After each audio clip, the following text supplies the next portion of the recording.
Now, the event purpose today is aimed specifically at business owners and entrepreneurs from Dorking, Horley and Reigate, as well as those interested in starting or expanding their business ventures in these vibrant communities.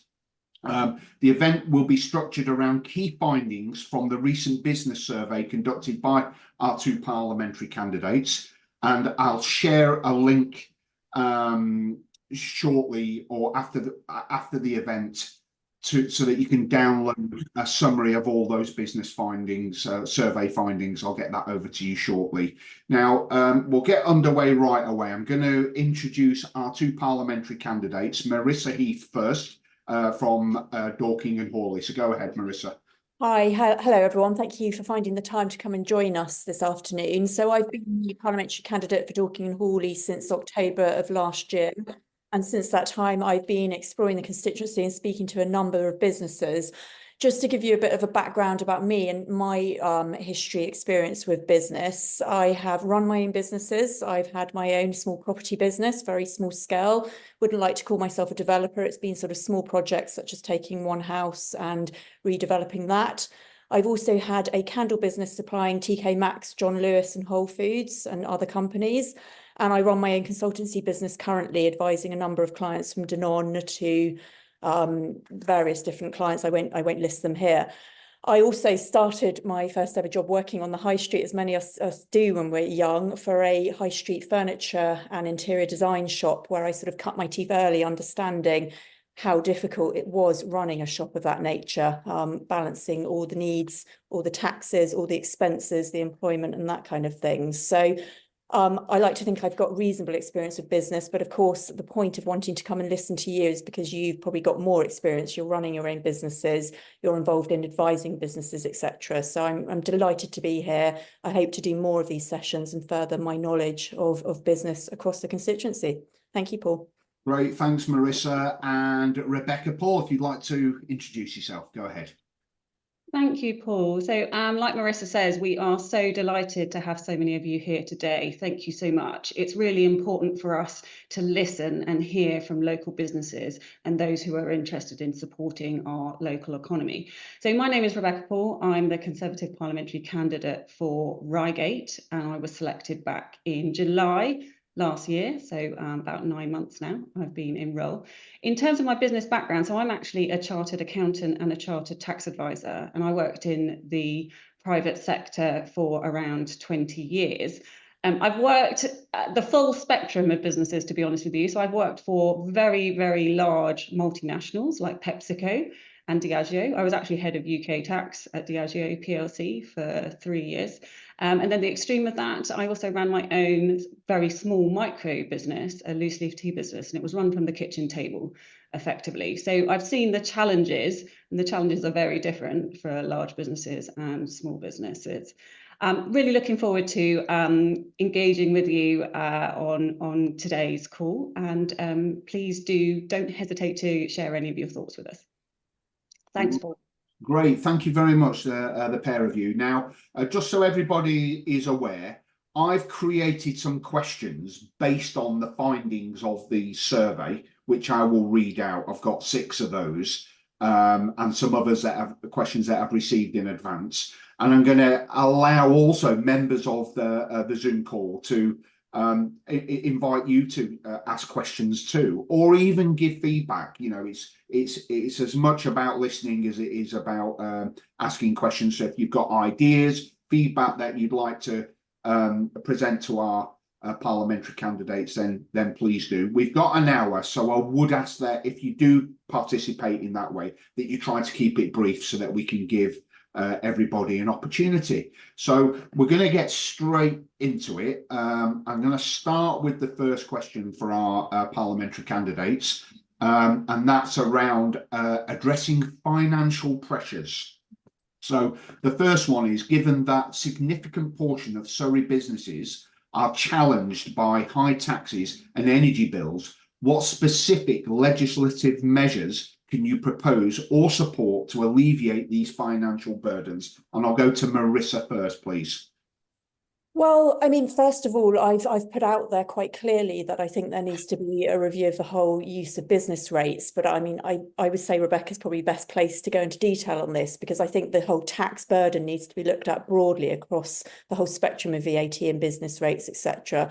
At the moment, business rates are obviously variable. There are negotiations you can have through local authorities in order to give discounts in some levels for certain reasons. But actually, I think what I've heard from my surveys and my conversations is that business rates are quite a burden for businesses, basically. So I think that all needs looking at broadly. In terms of cost of living, we know that many businesses, particularly the food and beverage side of things, have been really affected by the energy costs over the last few years. Those are coming down now, but as everyone knows, well, not everyone will know, but I've led the net zero agenda at Surrey County Council, which is something we've tried to do very pragmatically, i.e. with business cases, to show where investing can actually have long-term savings. And as part of that piece of work, we've been looking at how we can support businesses to shift to renewable energy. So therefore, they are in control of their own energy going into the future without having to invest their own sums of money at this stage in order to get there. So, for example, we're doing very low to no interest loans to help businesses shift there, and inviting them into our buying schemes so that they can get the lowest cost possible. So I think those are all things to look at. But broadly, I would say we need to do something quite urgently, particularly for the high street. And of course, you've got businesses like mine, which is a consultancy. I run it from home. My costs are pretty low. Those businesses that need to be in front of people, that need to have premises and things, I think are the ones that we need to prioritise, and we should be considering what we do, because most of our high streets are struggling at the moment. I'm very much a fan of regeneration of high streets and how you can create prosperity and renewed interest in those businesses that have a shop front. I think that's probably for another question though, Paul, before I go into that. But that's something I've done quite a lot on, having done town regeneration in parts of Surrey. But as I said, I think Rebecca's probably the most skilled at taking this question, to be honest, with her background. Okay, over to you, Rebecca. Yeah, so I think the first thing to say is that small and medium enterprises are crucial for the UK economy. So we've got 5.5 million in the United Kingdom. They contribute 2 trillion in revenue and employ 16.3 million people. So absolutely crucial that we get this right. In terms of tax, so one of my favourite topics, I think it's really important we look at tax holistically. So quite often we will talk about, business rates in isolation, VAT in isolation, but actually what we need to do is create an environment that is conducive to growing our businesses and creating prosperity. So that does mean looking at all of these things together. I agree with Marisa entirely that I think business rates, we really do need to have a proper think about this. If we were starting from scratch today, knowing what we do now about online business, I don't think we would put in place the system we have. So I do think, not often you might hear a Conservative saying this, but I think we probably do need to think more radically about what we do with business rates. But we also need to think about that in conjunction with VAT too. So right now, I mean, I personally think if you look at VAT in isolation, it feels like the VAT registration threshold is quite low. I mean, it's obviously been increased recently, which I very much welcomed. It was 85,000, and it's just been increased to 90,000. But that's actually still quite a low level. So there's lots of businesses that are being pulled into VAT registration. And quite often, it's onerous as soon as you have to register for VAT, and often it's very hard to pass those costs on to the consumer. So the business ends up absorbing those costs. So what we find is that a lot of businesses, at the point they're about to hit that threshold, they decide to go on holiday or just stop pushing the business quite so hard. Now that is not the kind of environment we want to have. We want an economy that is going full throttle, that is pushing to get as much growth as possible. So we really do need to look at what we have in place and make sure that it's incentivizing the behaviours that we want to see, that growth and that prosperity. I'm going to talk a little bit about corporation tax because that was my area of expertise, but I'm going to keep it really simple. I just think corporation tax is too high. So I would like to see that coming down in due course. We're obviously at sort of 25% now for our larger businesses. Got a 19% smaller rate. But back in the day when I was in the business and managing the tax rate for companies like Diageo and Pepsi, the UK rate was a lot lower. And from personal experience, I think generally you will see the Treasury get more money the lower the tax rate is. Large businesses are going to do less tax planning when the tax rate is lower. So I would like to see us looking again at those tax rates and get in line with the Conservative dream. I would like to see those rates coming down. The other thing I would just mention is obviously we've had the permanent expensing has been mentioned in the most recent autumn statement. The thing I would say about that, it's fantastic, it's helpful, it does help with cash flow for some of our larger businesses, but a lot of our smaller businesses won't notice that because they already have other reliefs in place that deliver the same result. So I do think we need to do a little bit more on the tax front. The other part of your question, Paul, was around energy. So I don't know whether that's something that Marisa might want to talk about. As I mentioned, just in the fact that, and it's not feasible for all businesses to do this, but businesses are also having pressure around the sustainability and net zero agenda as well. It's affecting everyone. So it is about how local authorities work with businesses, in my mind. I think, that's a whole other conversation here. Local authorities should be supporting business, particularly local business. And I don't think they're doing that efficiently at the moment as they could be, although there are some measures that we can talk about later that are coming in. But local authorities are leading these agendas for energy efficiency, and they should be offering them out to businesses and doing them collaboratively, sharing the skills, particularly for small businesses who may not have the expertise to know what's right for them. And as I mentioned, we're personally in Surrey looking at the 0 to no interest loans to help companies retrofit or insulate their buildings better or move to different kind of energy schemes. So there are things on offer that can help companies save money. We need to have our own energy in this country. And that, again, is a whole other conversation about what we do around wind, solar, fossil fuels, oil, all of those sorts of things. We need to make sure we're sustainable as a country and that we can control the situation so we're not reliant wholly on countries like Russia and see the things that we've seen happen over the last couple of years, which have damaged some businesses to the point of closure. So I think that's worth considering. And just finally, I think I would just say in relation to the tax things, how can we simplify the whole thing? I'm not a tax specialist. You are, Rebecca, but for me doing my tax affairs, I don't find it particularly easy. It's many different layers of complication. I think just simplifying the whole process would help small business. Very good. Thank you very much for that. We do have a question actually about local authority support for small businesses. So we'll talk a bit more about that later on. Now, just to say to members of the audience, if you do have any questions or comments about some of the things that we're discussing, do raise your virtual hand. We'd love you to contribute. So, well, Bob Hughes has done that literally just as I said that. So go ahead, Bob. I always follow any invitation from you, Paul. Now that Surrey has got the largest film studios in Europe, there's bound to be opportunities for more money coming into Surrey, and of course a lot more location filming. Now my division, which is Share, has got a lot of wonderful locations. Share don't like it, of course, when heavy lorries and generators drive through their very narrow streets, and indeed when they close bridleways, people get upset because they can't ride their horses. The fact that there might be pyrotechnics, guns going off, camera drones, I'm not sure I'd want to ride a horse with all that going on. But this is a key opportunity for Surrey, with a lot of money coming in and into different areas of Surrey. What more can be done to make sure we maximise the effect of this?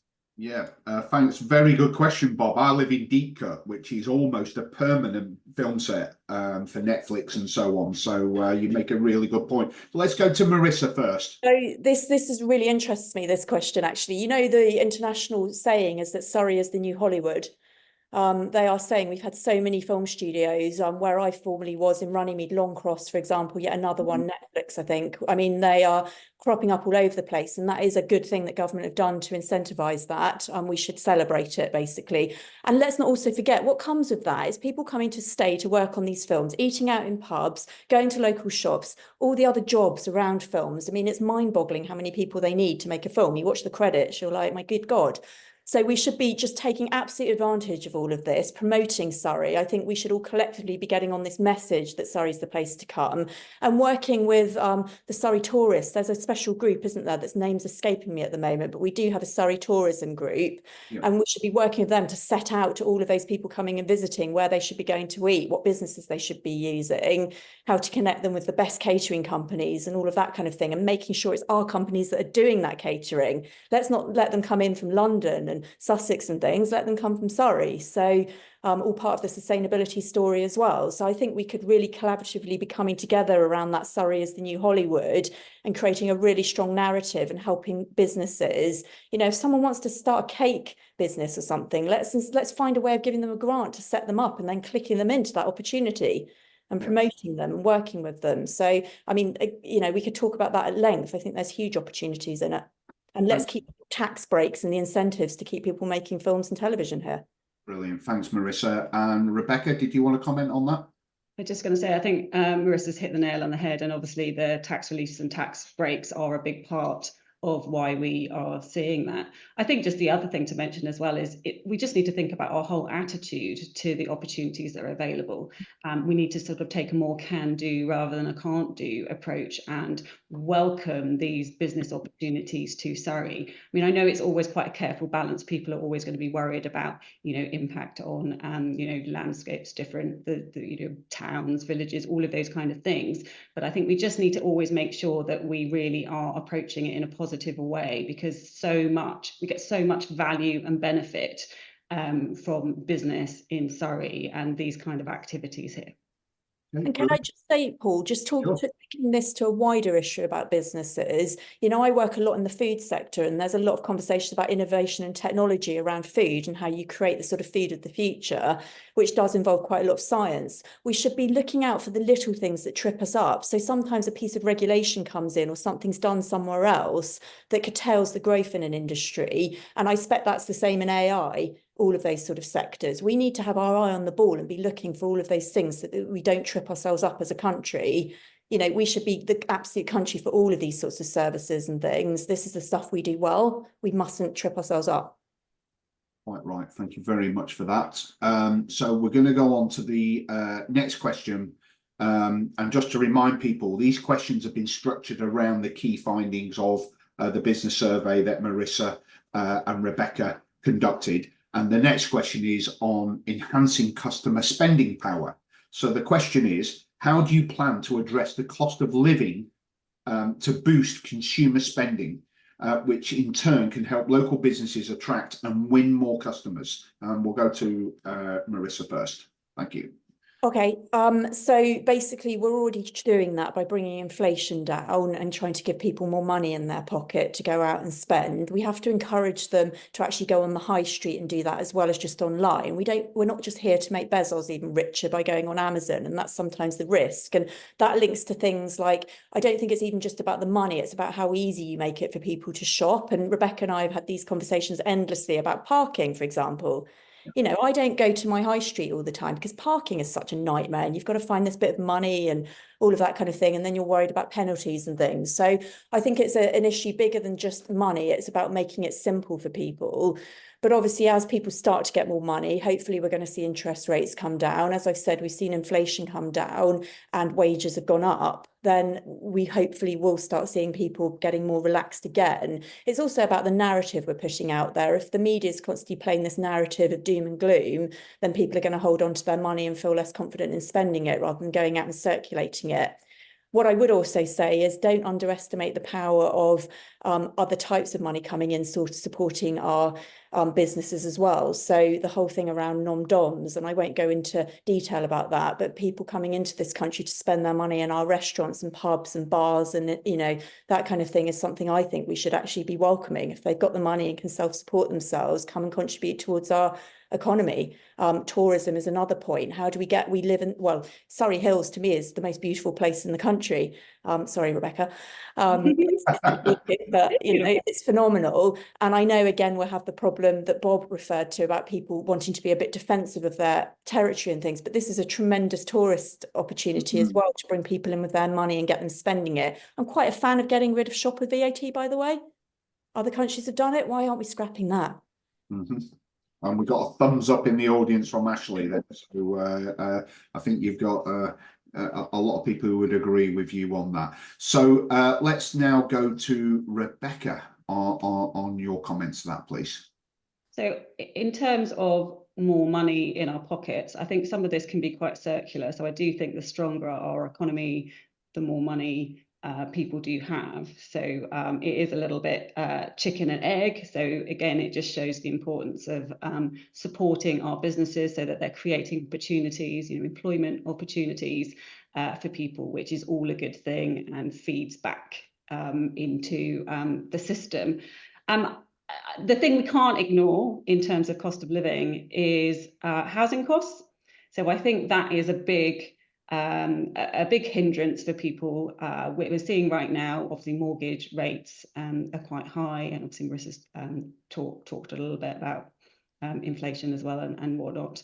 And rents are very high. So I do think we do have to address housing in order to see more money coming through in people's pockets. And that does mean building more, but that doesn't mean building in inappropriate places. It means building in the right places with the right infrastructure. And I'm very much a fan of brownfield first. And I think there are probably some people on this call actually that are quite interested on the property front and can probably add something to that conversation. The only other thing I just want to mention, just in support of what Marissa was saying around experience, because I think it's one thing to have more money in your pocket, but the other thing, exactly like Marissa says, is about getting people to the place where they can spend their money and making them want to be there. And I do think it's really important, and this is a role that local councils can play. We need to make sure our town centres, our shop parades are safe and clean, and that you can get there,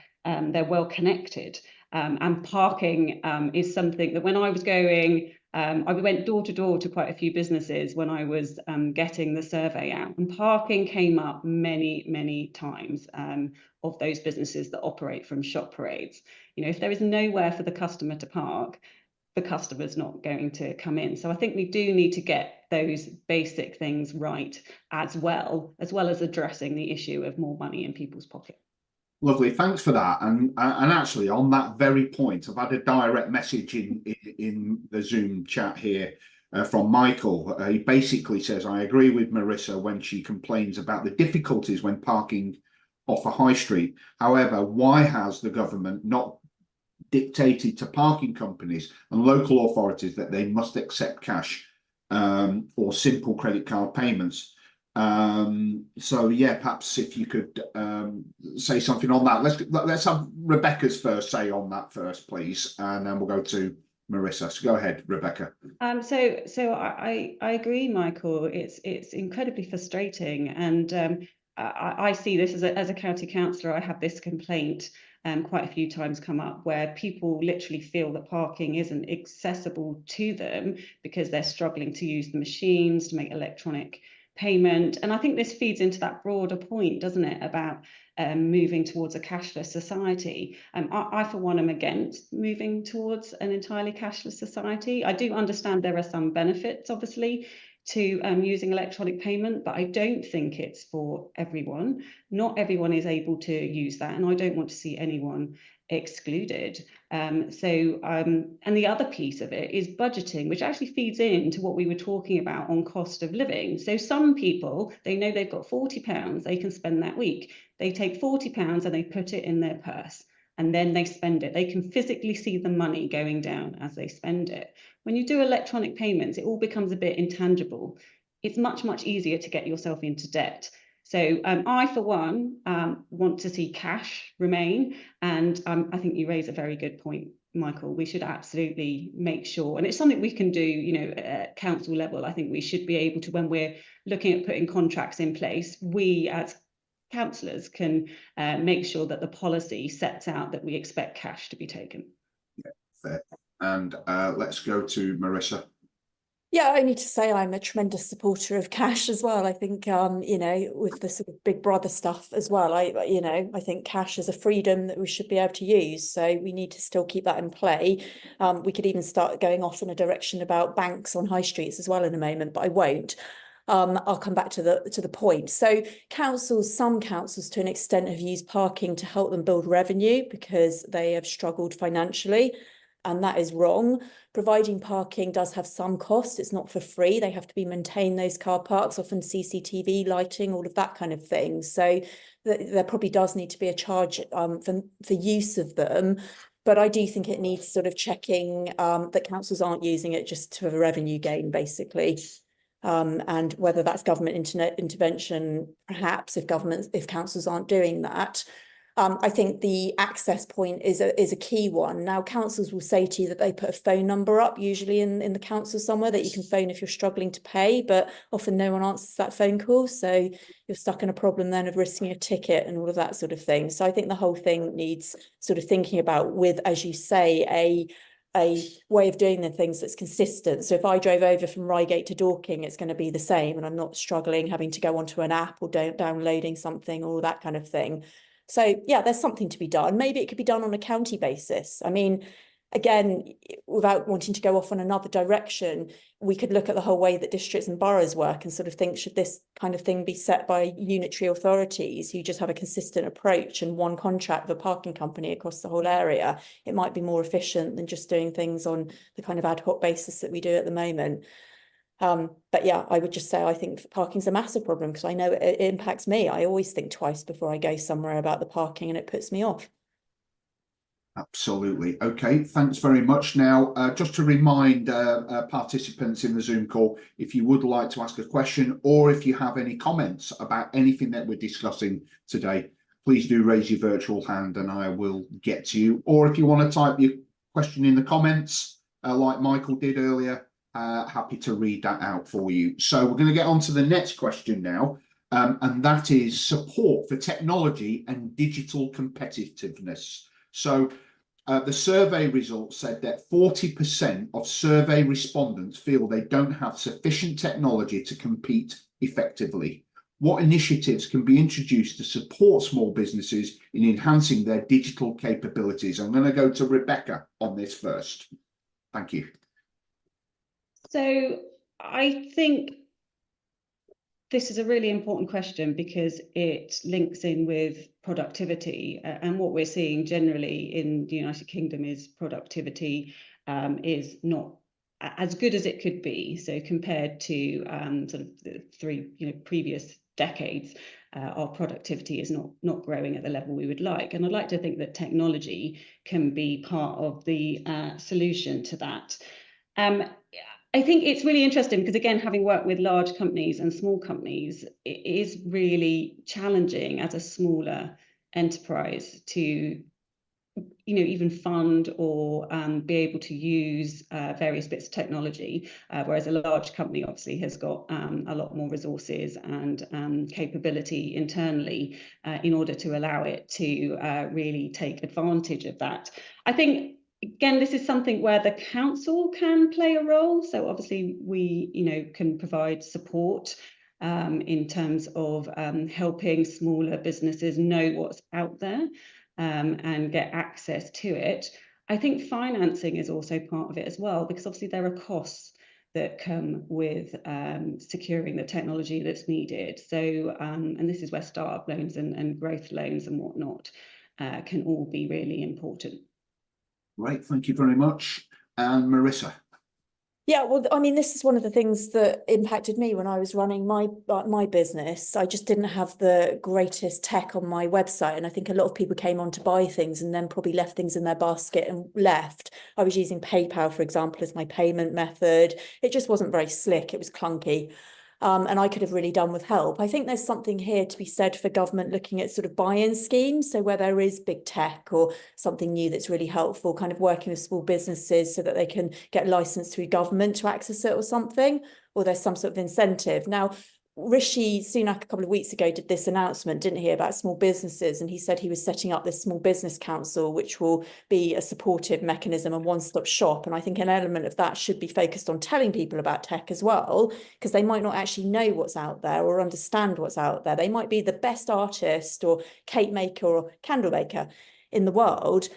They might not know about the tech stuff. So having that support and advice and telling them what they should be using to make their systems work, I think would be really useful. So I'm hoping, and I will be pressing for an element of that that small business council to be looking at that. And then, as I said, looking at how they can help support and fund. So is it a kind of buy-in scheme license? Is it a loan system? Is it some sort of grant scheme or something? Technology is really important nowadays, and people won't buy your products if you don't make it easy for them. It's that simple. It's that moment of hesitancy that they take and they walk away and leave the shopping basket. So we've got to get all of that sorted. And then you can start talking about tech in shops as well to deal with shoplifting, with merchandising, those sorts of things. Again, really important so a business knows where it is and what it's got.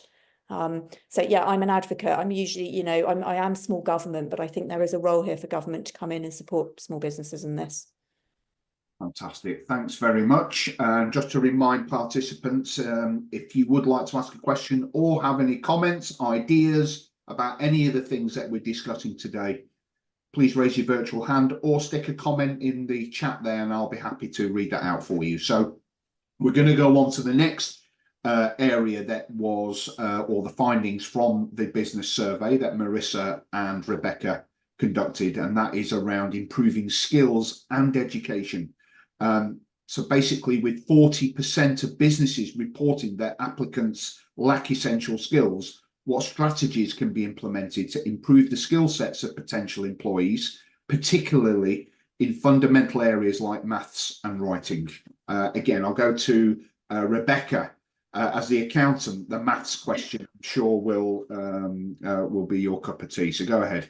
Always love a maths question. The interesting thing was when I looked at the survey responses, the comments that people were making were, it was actually more about basic skills, which I hadn't quite expected. So it was more about written English and maths ability rather than particular sort of specialist skills. So that was interesting. That wasn't what I expected. I think our state schools are performing very well in England, so I'll just start with that. So hopefully we will be seeing those skills come through in the future generation. And I think we're seeing our Prime Minister as well has massive focus on improving math skills, numeracy generally. So I'd like to think some of those basic skills that people feel are lacking at the moment may come through in our future generation in time.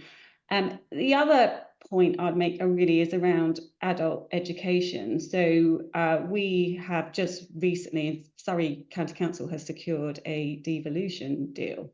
And one of the upsides of that devolution deal is control over the adult education budget and being able to make decisions about the type of training that is provided to the people of Surrey.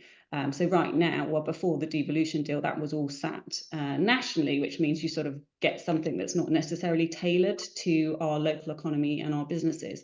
So I am really pleased to say that I think we're going to see improvement in over the next few years, really, as that devolution deal settles in and we start to see those changes come through around the training on offer. So should hopefully be a positive change.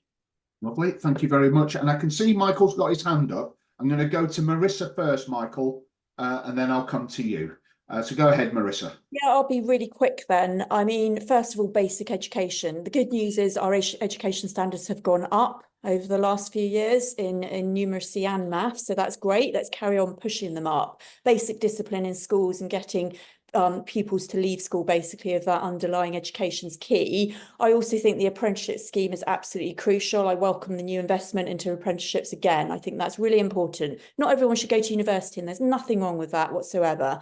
You know, people should be going into jobs, earning money, not getting in debt, basically, and getting those skills that we all desperately need. And these sorts of jobs can pay very well now as well. So we should be encouraging as many apprenticeships as we can, and finding ways for the apprenticeship model to be flexible as well, so it can suit different kind of businesses, because often smaller businesses will struggle. They won't have enough of a role. So can you create kind of multi-apprenticeships where one person might be working for a couple of small businesses 1 or 2 days a week and things, and bring it into one? So that's what I would do to the apprenticeship model. I think the Surrey County Council, I think Rebecca sort of touched on this, has a skills strategy now where it's working directly with the colleges and universities and saying, how do we get people who are fit for the workforce? What are the jobs we need? How are we going to actually work with businesses as well? And I think all size businesses should be involved in those conversations and looking at how we nurture and grow talent. And then, of course, let's not forget the housing issue again. If people don't have a place to live, they're not going to come and work here generally, are they? So we have to provide affordable housing for people to come and work here, particularly in rural jobs, rural business as well. That's an incredibly difficult area where we're seeing really scant resources for, around staff and people wanting to work in that area because the salaries are low, frankly, and they can't afford the housing. So we could, maybe we'll have time, we can come back to housing at the end, Paul, but I'll move away from Michael. Yeah, absolutely. So Michael, if you would like to unmute yourself, sir, and go ahead. Okay, thank you very much. I'm Michael Blecker. I'm a borough councillor, and for those who don't know me here, so I comment really on what's gone past. First of all, parking. I mean, that's really my bête noire. We do need to improve our parking, and I like the idea of keeping the cost down. The other thing that is infuriating, especially for older people, which I am one, but I don't count myself in this, because, well, I have to drive to London regularly. So I've had a Ringo app for donkey's years, and we've now got a pay by phone, and we've also got a park right, and Camden have a completely different system. It would be so more useful if it was just one system, then we could all use the same system. That was such a good idea. I know one of my friends who's a traveller, he's got over 10 apps for going around the country because they're all different. Business rates. Now, I've run my own business since August 1976. Once upon a time, my brother was my partner. We had an office in Pimlico and an office in Banstead and 18 staff. Now down to an office in Banstead. My brother's emigrated to New Zealand. And I'm still running it, but I basically have 2 full-time staff and 2 part-time staff. So the recession and then COVID hit us hard. The business rates are crippling. They're an awful lot of high percentage of my turnover. And I didn't get any relief whatsoever in COVID, which I'm still very cross about. So that's one thing. I'd like to see those reduced. The biggest bane, as far as I'm concerned, apart from the banks or the lack of them, I mean, it's unbelievable that there's no bank in Reigate and no bank in Horley. I just find that incredible. But it's the HMRC are the biggest single problem as far as I'm concerned. And I know they hound just about every business, especially small businesses. And you can never contact them. They contact me and I have to give them all these details and I've no idea who they are.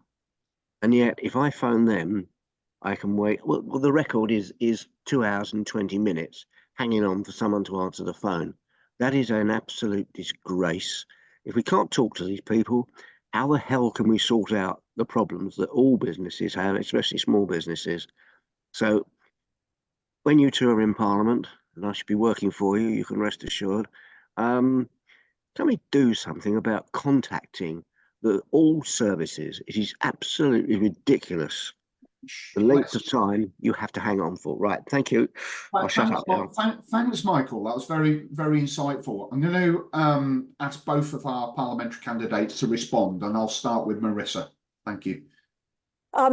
Yeah, I mean, all I can say is I agree. I think I've been on the phone. I don't think I've done 2.5 hours. I think I gave up. I didn't have your patience, but I've done long periods of time holding on the phone and then given up. So that needs to be addressed. And they were planning, Rebecca knows more about this than I do, they were planning to sort of close down HMRC hotlines, weren't they, recently? And then a minister intervened and stopped them, which is even absurd that they'd even consider doing that in the first place. I mean, they need more people on the phones, and they need people who understand what you need from them as well and can clearly explain it. So I definitely think there's a role to play in advocating for that. And I'm sure Rebecca and I will both be on board for doing so without any doubt.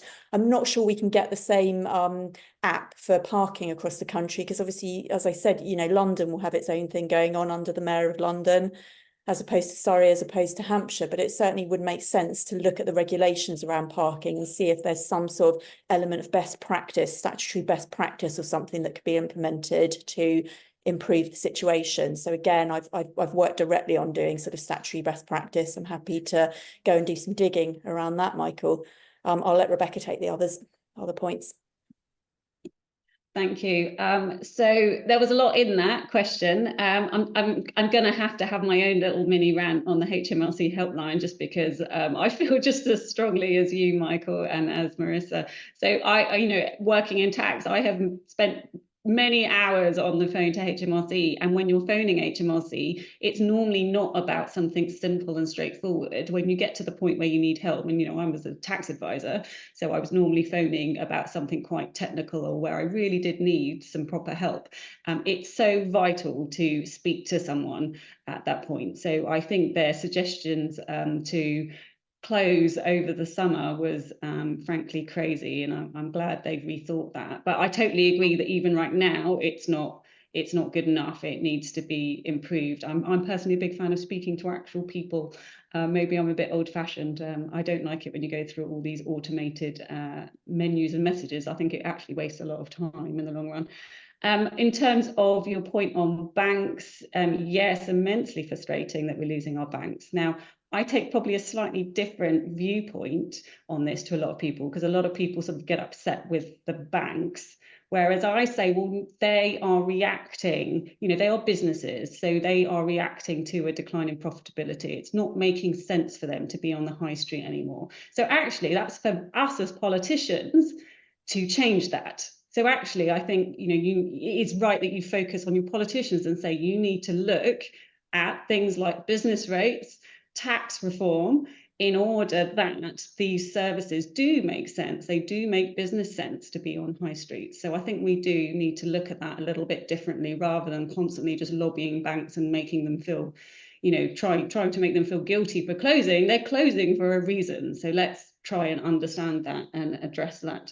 So yeah, completely with you on business rates, Michael. I think we really do need to look at that in detail. I won't go over the Ringo apps, because I think Marissa's answered it exactly as I would have answered it. And yes, totally agree on parking. I think parking is a massive issue, and I think local councils need to do more on that front. Lovely. Thank you very much. And Michael, thanks very much for your comments. Thank you. And questions. Really appreciate that. Now, I'm going to go to a direct question that I had. And just to bear in mind, we've only got about 15 minutes left. So I'll ask you both to comment on this briefly. And that is on Brexit, the B word. So basically, are we going to ask any questions around the solutions to improve or restore seamless access to the single market? Should we go to Rebecca first on that? Oh, crikey. That's a difficult question. Well, I think really, I mean, you know, we have left. That is the reality. Obviously, I'm sure lots of us will have different thoughts on that.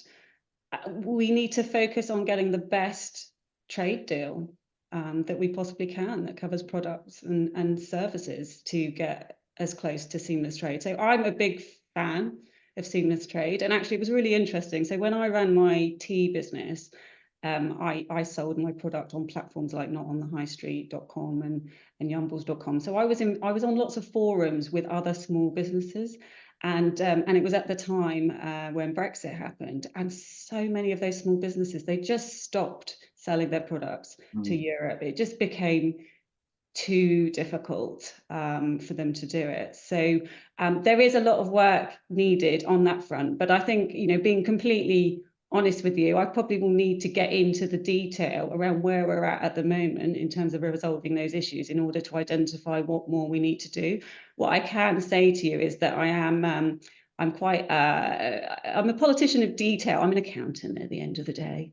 So I do like getting into that detail and understanding the changes that can be made to really move the dial. And quite often it's just small changes can actually have a big impact if you've got someone that actually properly understands the issues and can come up with the solution. So I'm very happy to commit to looking into that and getting more up to speed on it. Lovely, thanks very much. And Marisa, would you like to comment? Yeah, I'll just say quickly. So, I mean, there's a thing moving around at the moment about the cost of food imports in particular going up because of the checks that are being introduced coming from the EU. And the way to get around that would be you'd sign a common veterinary agreement, for example, and Labour are actually proposing this in their manifesto. The issue with that is it then means you're tied back to European standards. And the point of Brexit was that we were supposed to be breaking free and forging our own pathway and things. So that's your choice. You could sign back up to Europe, get rid of some of that import bureaucracy and the charges. But actually, you know, exports are at quite a high. I think there was a report in the media last week that they're at a high. And the opportunities to me are actually in the Commonwealth and for so many different reasons. And I know that can be a sort of easy thing to just throw out there. But actually, we have already signed trade agreements with Australia. We're looking at CPTPP, which is with Canada and New Zealand, other countries like that. We need to make sure those trade deals are really thorough, though, because I think some of the Australian one was not so much in favour of us. So we just need to make sure we've got really robust trade deals with all of our Commonwealth partners and are looking for opportunities for our business to export to the whole world. Europe's got its own difficulties going on at the moment. There's, you know, financial woes in many of the countries and things. So we shouldn't harness ourselves to one area. And I think having control over our standards and where we want to go and really driving the UK as a country that can achieve high standards, and that being our USP, because we're never going to win on quantity against countries like India and China and things. That's the way we should be going, in my view. So, yeah, I think there's still more work to do with Europe. I hope that relationships get better. I hope that we continue pushing at those and trying to work through these issues. And as the checks come for goods being imported, I hope not, but I expect there will be some teething problems, but hopefully that will all mellow down and we will get back to some sort of business as usual in the long run. The other countries need trade as well, you know, and we said that at the beginning when Brexit was going through, that, as you know, as much as we're bringing in, you know, we're sending goods out there, they're also importing cars and all sorts of things back here. So we just need to have grown-up conversations with all of these countries and work on a level playing field. Quite right. People are still eating olives, you know, and we don't grow them here, do we? So thanks very much for that. That's brilliant. Now, just going to take a comment from the chat from Sir John Thorogood, and that is, I agree about the time it takes to make contact with HMRC and other government agencies. However, I found that agents, when you get through, to be totally professional, exceptionally helpful. So let's have more of that. And yeah, and I agree with that. They are very helpful when you ring them. So that's great. And Michael in the chat said that he forgot to mention that you cannot reply to their emails. They all say no reply. What's the point of that? And yeah, that is very, very frustrating. So I couldn't agree more. Now I'm going to go to the next question. Bearing in mind, we've got about 10 minutes left. So this also came up in the survey, and that's around accessing funding opportunities. So considering that 100% of surveyed businesses reported no resource for applying for funding opportunities, can you outline plans to provide or improve access to these resources? And let's go to Marisa first. Well, there are pots of money around, and I know because I've had pots of money at Surrey for small businesses as well, and we've sort of gone out there asking people to apply, but not everyone has. And I think it's because often it looks challenging to apply. It takes a load of time and it looks heavily bureaucratic. Now, I've just done a project with national government for small rural businesses, and we managed to get 5 million quid to spend. And the thing I said to them was, please just make it simple, because otherwise no one's going to apply for this. We were looking at farmers and small food businesses and things. that were just totally put off by the bureaucracy. So it just needs to be made much simpler. And I think, again, we can go back and use our local authority experience. So local authorities are constantly applying for funding. My team at Surrey County Council apply for grants and funds on a weekly basis. So they've got the skills and expertise, and they should be sharing that expertise basically, and holding forums for businesses to say, this pot of money's opened up, come and spend an hour with us and we'll show you how to apply for it, that kind of thing. So just real genuine help at the grassroots level to help people. Just make it simple. I think you've mentioned it in the past to me, Paul, how can we use AI to help us do this kind of thing? So for my pot of funding in particular, they have to have competitive quotes. That can take quite a long time to get competitive quotes, but can AI go and do that for you, for example, and then implant it into the application? So I think there's sort of ideas like that around. There is money. I mean, I think, again, with this thing that Rishi announced the other week, there was more money for business grants and things, and there's money at local authority level. It's there. We just also need to actually make sure people know about it, because government does have this kind of thing that if they put something on gov.uk, by osmosis, it's going to leak out and everyone's going to know about it. And we know that doesn't happen. They don't. So how do we actually connect better and get communication? What I would love to do now, or if I'm elected, is to go around the whole constituency finding businesses and saying, look, sign up, and I'll only bother you when I've got something to tell you about business or something. I won't bombard you with Conservative literature and things. I will just tell you stuff about business. So we all just need to do our role in communicating, assisting and simplifying. Okay, very good. And Rebecca, go ahead.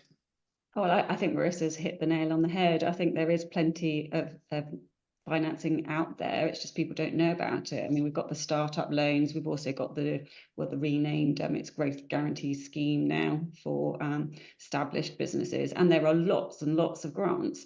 So as Marisa said, I think we just got to get better at communicating these things so people are aware of them.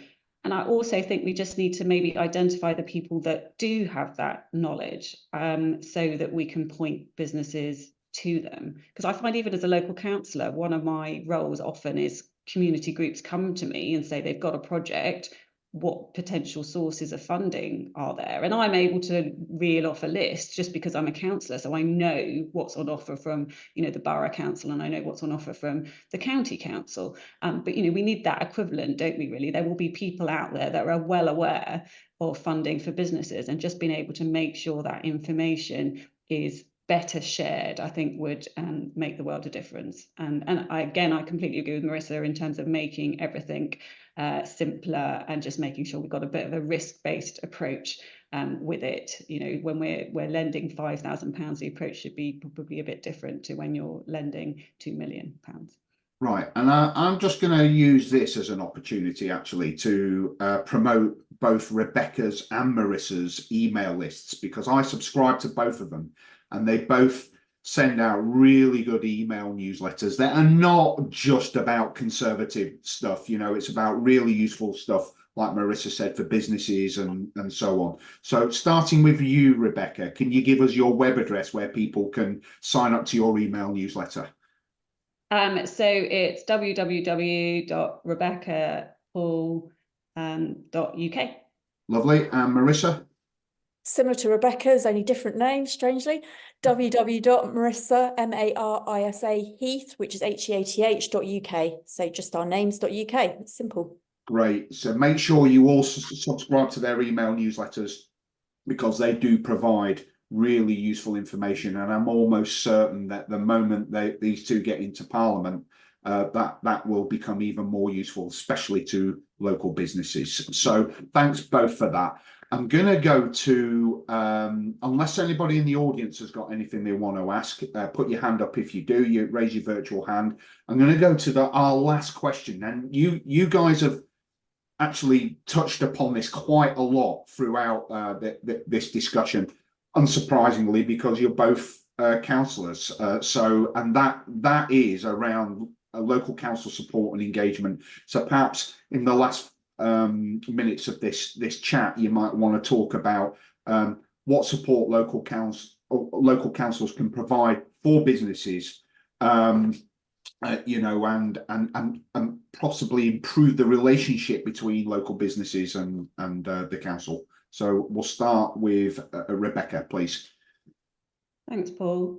So I think the most important thing is around attitude. And I think I've mentioned this earlier on. I just think we do need to approach things with a can-do rather than a can't-do attitude, because I think sometimes it can be frustrating for businesses. They're trying to grow their businesses. They need help, support. There are certain permissions they need from the council. And I think we just need to make sure that councils are really prioritising giving businesses what they need so they can grow and prosper, because ultimately it benefits all of us. The other piece I think councils can really do is on the banking hubs point. Obviously, we've talked a little bit about the decline of bank branches on the high street. I do think banking hubs are something that could be quite transformational from some of our local businesses. When I've been at recent guilds, I was at the Reigate Business Guild with Michael actually, and that has come up multiple times that people can't deposit cash very easily, and the post office doesn't always work for every business. So we do need to think about how we do that, and I do think the council is well placed to do that. I won't go over it again, but again, parking is a really big one that councils can absolutely get right for our businesses. Lovely, thank you. And Marisa.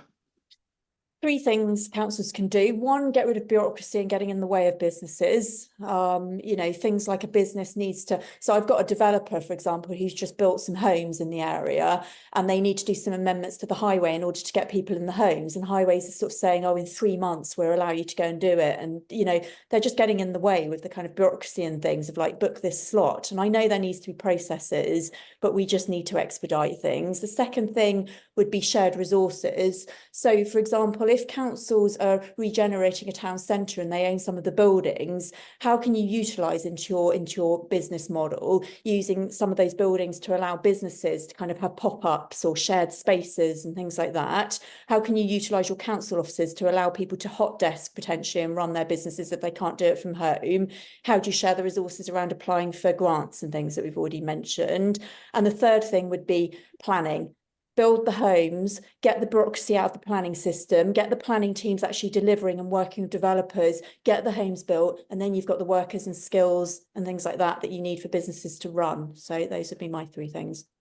Lovely, thank you very much. Now, I would like to just, in the last 2 minutes, give you both the opportunity to have the final word. I will just say though that I think I've worked with you both at Surrey County Council for a number of years now. I'm very excited about the prospect of you 2 entering Parliament, exactly the kind of MPs that we need in Westminster representing Surrey. So Rebecca, can I ask you to have your final say? I just want to say thank you really to everyone being here, and I really hope this is the start of building a strong relationship between us and our businesses, because our businesses are so incredibly important. I quite often get asked on the doorstep, what do you think is the most important thing? What will be your priority nationally? And it's the economy. It has to be.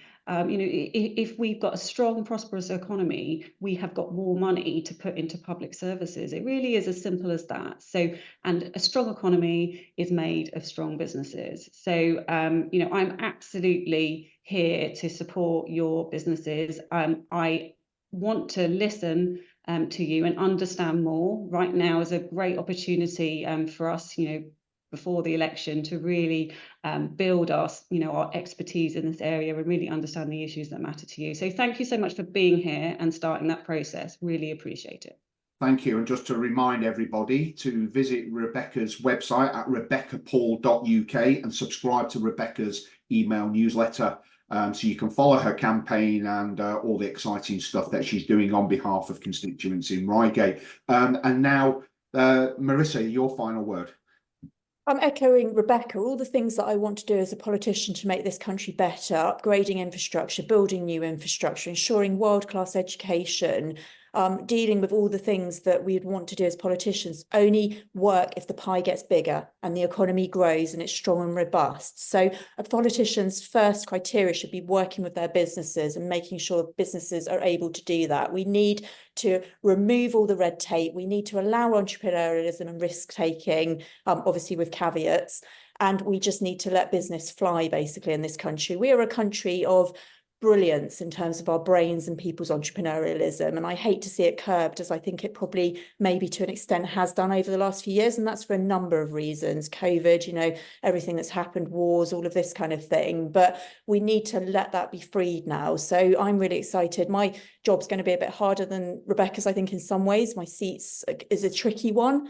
But if I get into Parliament, then I can promise you business will be at the very centre of my thinking. And I know Rebecca's exactly the same. She's spoken to me for years about the value of a business and economy. So you will definitely get those strong voices in Parliament if we are lucky enough to be elected.